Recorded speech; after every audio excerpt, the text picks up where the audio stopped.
Kasus pernikahan Siri Inara Rusli dan pengusaha Medan, Insanul Fahmi, kembali jadi sorotan.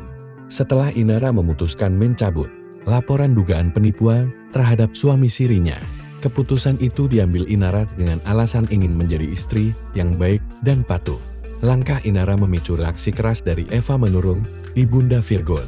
Eva menyindir sikap Inara yang dinilainya sok patuh dan mengingatkan agar Inara memiliki empati terhadap Wardatina Mawa, istri Sa Insanul Fahmi.